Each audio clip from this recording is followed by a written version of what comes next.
Halo semuanya, selamat datang kembali di channel YouTube Pak Guru Wali. Nah, Bapak Ibu semuanya, apa kabar? Pada video kali ini saya akan membagikan format ataupun rancangan untuk menyusun jurnal pembelajaran untuk PPG bagi guru tertentu. Nah, Bapak Ibu, saat ini banyak sekali yang tertolak ya ataupun tidak lolos validasi untuk jurnal pembelajarannya. Nah, jadi sesuai dengan ketentuan terbaru, jurnal pembelajaran itu harus dibuat menggunakan aplikasi pengolah data ya ataupun Microsoft Word. Nah, di sini Bapak Ibu pasti masih banyak yang bingung ya. Saya mau mulainya dari mana? Seperti itu ya. Jadi masih bingung saya mulainya harus dari mana, apa yang harus saya buat. Nah, pada video ini saya akan memberikan untuk format ataupun rancangan gambaran untuk perbaikan jurnal bagi Bapak Ibu yang saat ini mengalami perbaikan untuk jurnal pembelajaran dan juga bagi Bapak Ibu yang baru memulai dalam membuat jurnal pembelajaran untuk modul 1, 2, dan 3. Nah, kita mulai untuk yang pertama Bapak Ibu ya. Jadi yang pertama di sini ada format jurnal untuk modul 1 yaitu prinsip pengajaran dan asesmen. Nah, ini untuk yang umum ya, di sini tidak ditambahkan umum. Nah, untuk formatnya atau kerangkanya yaitu yang pertama adalah latar belakang. Nah, jadi Bapak Ibu di latar belakang ini apa yang harus Bapak Ibu isi? Nah, di sini saya dijelaskan. Jelaskan kenapa pembelajaran dengan pendekatan yang dipilih penting dilakukan pada pelajaran yang diampu di sekolah oleh guru yang bersangkutan.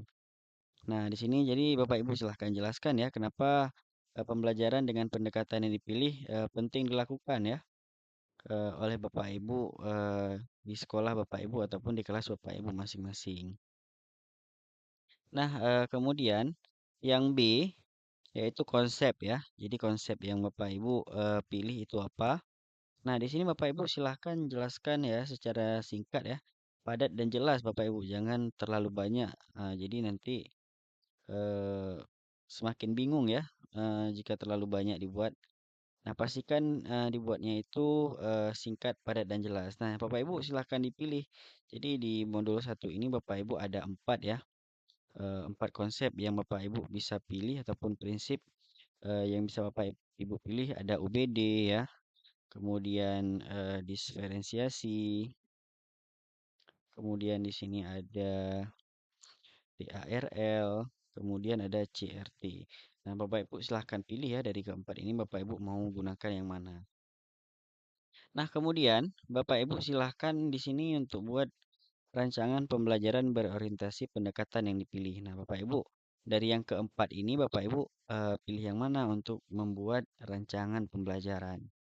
Nah, silahkan Bapak Ibu nanti sertakan di sini untuk rancangan pembelajarannya ya, untuk rencana pembelajarannya. Nah, setelah membuat rancangan pembelajaran, Bapak Ibu silahkan tulis refleksi ya. Nah, di sini sudah ada refleksi. Jadi Bapak Ibu di sini jelaskan bagaimana rancangan pembelajaran yang dibuat sudah sesuai dengan prinsip atau konsep pembelajaran yang dipilih. Jelaskan langkah-langkah yang harus dilakukan. Nah, ini sudah jelas ya. Jadi Bapak Ibu silahkan tuliskan refleksi ya. Nah, kemudian di sini beri gambaran ketika diterapkan dan pembelajaran sesuai dengan mata pelajaran. Nah, di sini juga sudah ada di ketentuan ya. Jadi itu refleksi itu minimal 300 kata Bapak Ibu. Nah, jadi usahakan Bapak Ibu harus rajin untuk menulis ya ke bagian refleksi ini karena yang diminta untuk ketentuan agar lolos validasi itu adalah 300 kata. Nah, kemudian setelah Bapak Ibu menuliskan refleksi, nah di sini ada umpan balik ya Bapak Ibu ya. Nah, ada umpan balik di sini yaitu pastikan foto umpan balik tulisannya terlihat jelas. Nah, di sini disarankan Bapak Ibu untuk fotonya itu ditulis di kertas Bapak Ibu ya. Kemudian setelah ditulis di kertas, Bapak Ibu difoto ya. Difoto, kemudian Bapak Ibu lampirkan nanti di sini. Bagaimana dengan foto yang ditulis? Boleh, tapi menurut saya kalau memang di sini diminta untuk difoto, menurut saya lebih baik ya. karena lebih jelas untuk terlihat umpan baliknya. Seperti itu Bapak Ibu. Nah, kemudian kita lihat lagi untuk format jurnal modul pembelajaran sosial emosional ya. Nah, di sini yang modul 2 untuk formatnya itu hampir mirip juga ya, jadi Bapak Ibu ya. Nah, kemudian di sini kita lihat yang pertama ada latar belakang, yaitu jelaskan kenapa pembelajaran sosial emosional penting dilakukan ya. Nah, di sini nanti ada eh, pengertian dan juga eh, tentang mengapa PSE itu penting ya dilakukan di kelas. Nanti Bapak Ibu silahkan tuliskan di latar belakang. Nah, kemudian di sini ada konsep ya. Jadi jelaskan konsep secara singkat namun jelas ya.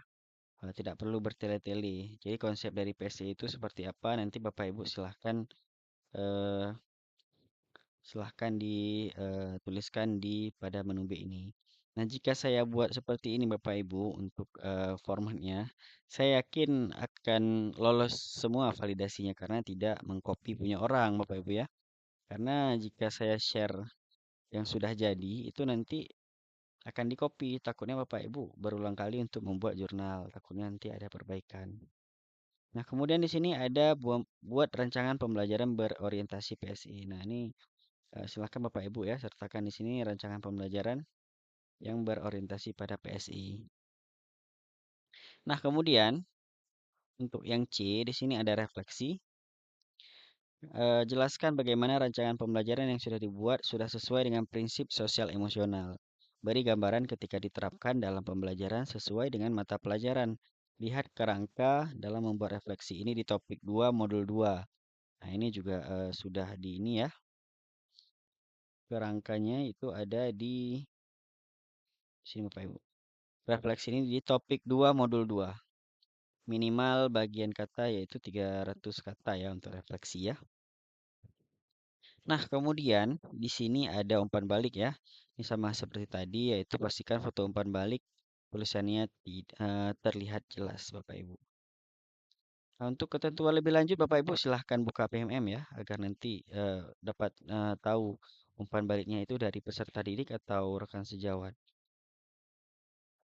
Nah, kemudian kita lihat lagi untuk modul yang ketiga ya. Nah, di sini ada pengantar pendidikan anak berkebutuhan khusus ya atau PBK ya. Nah, di sini yang pertama Bapak Ibu silahkan buatkan rangkuman ya. Jadi yang pertama di sini ada rangkuman dari salah satu topik yang dipelajari pada modul 3. Nah, jadi silakan Bapak Ibu buat rangkuman ya. Kemudian di sini untuk nomor 2-nya Bapak Ibu membuat refleksi. Nah, di sini panjang refleksi minimal 300 kata dan di dalam refleksi tersebut berisi deskripsi kondisi. Nah, di sini saya berikan stabilo ya. Itu deskripsi kondisi anak berkebutuhan khusus di sekolah masing-masing. Nah, kemudian di sini saya ini lagi. Tidak, ini ya. Ini sudah nampak.